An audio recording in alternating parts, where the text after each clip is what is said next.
Bonjour tout le monde. Bon, aujourd'hui je vais démonter le lève-vitre sur une BMW E36, le lève-vitre avant électrique. Et malheureusement je n'ai plus la batterie dans la voiture. En fait, il n'y a plus grand chose dans la voiture. Donc je vais devoir trouver comment faire sans pouvoir descendre la vitre, mais je vois pas pourquoi on ne pourrait pas le faire. La seule chose à penser, c'est que faudra scotcher la vitre pour pas qu'elle descende une fois qu'on aura enlevé le lève-vitre. Donc ça, je vais commencer par faire ça, comme ça moi je suis sûr de ne pas oublier. Alors la première étape, le scotch, c'est magnifique.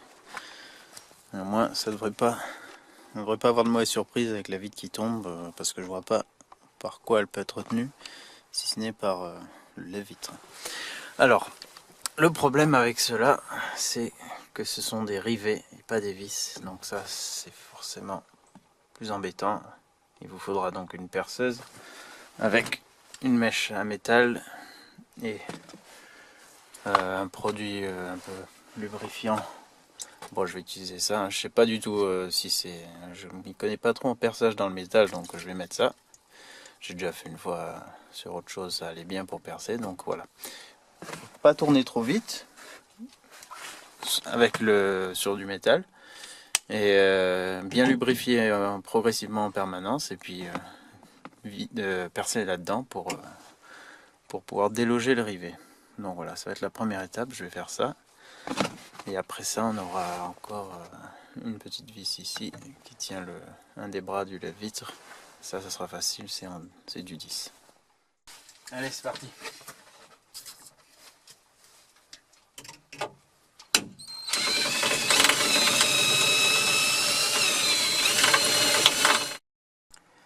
Bon, en fait, c'est très chiant de percer avec le centre du rivet, la tige qui est au centre. Ça gêne pas mal le forêt, en fait. Donc, j'ai essayé autre chose. Ici, c'est celui que j'ai enlevé. Et ce que j'ai fait, en fait, c'est avec un outil comme ça, chasse-pointe, je crois que ça s'appelle, ou chasse-clou, je sais pas trop. C'est pour enfoncer les clous dans le bois, qui dépasse pas, quoi. J'ai fait rentrer, en fait, le centre du rivet comme ça, en tapant plusieurs fois dessus. J'ai mis un peu de dégrippant pour que ça coulisse mieux. Et après, c'est beaucoup plus facile de percer avec un foret de la taille proche de celle de votre rivet. Donc voilà ce que j'ai fait. Et ça fonctionne, c'est beaucoup plus rapide en fait. En même temps que j'ai fait cette espèce de petit trou tout pourri, j'ai enlevé celui-là. Donc voilà, je vous conseille de faire ça, ou si vous y connaissez mieux, vous n'aurez pas de problème. Mais moi, j'ai pas trop d'expérience dans l'enlèvement de rivet. Bien entendu, si vous faites ça, faites-le vite remonter à fond. Ça serait dommage de péter la vitre. Voilà, après quelques bons coups bien secs, ça rentre. Et après, il n'y a plus qu'à percer ce qui reste de la tête du rivet.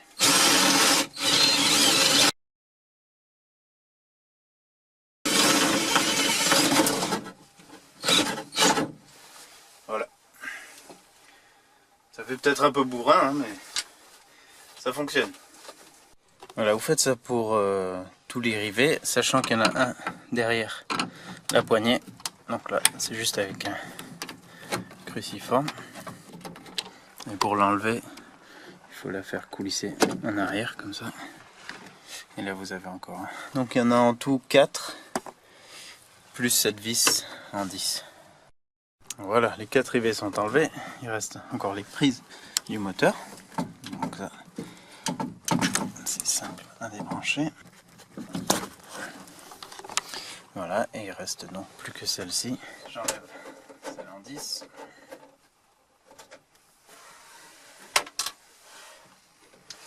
Et alors maintenant, en fait, il est dans les rails qu'il y a sous la fenêtre, en fait, sous le vitre.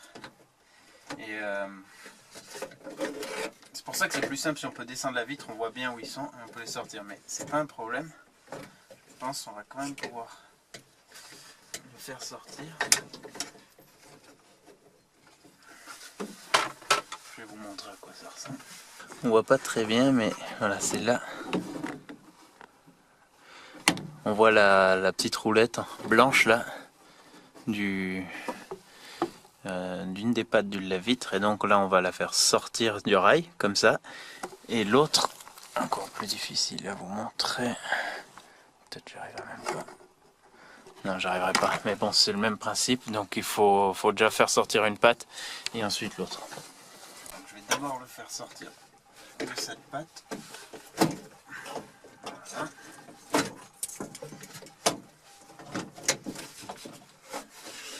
Et pour l'autre, je vais le ramener vers ici. Hop, et voilà, il sort assez facilement. Voilà, cette partie on peut la bouger pour s'aider. Et voici à quoi ressemble la pièce. Donc avec ces deux parties qui vont dans les rails d'en haut. Donc pour le remontage, ça sera la même chose, hein. Il faudra d'abord mettre celui-là, cette pièce vous la pivotez dans le bon sens.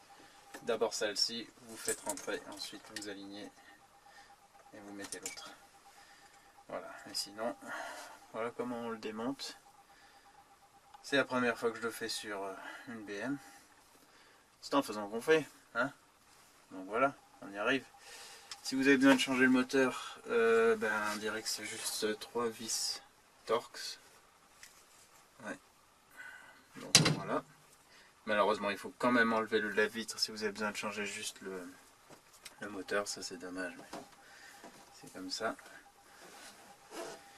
Et puis sinon, c'est pas trop compliqué. Pour la garniture de porte, bien sûr, vous verrez le lien que j'ai mis au début. Mais sinon, il n'y a rien de sorcier non plus. Et puis, je vous souhaite bon changement de mécanisme. Allez, à la prochaine.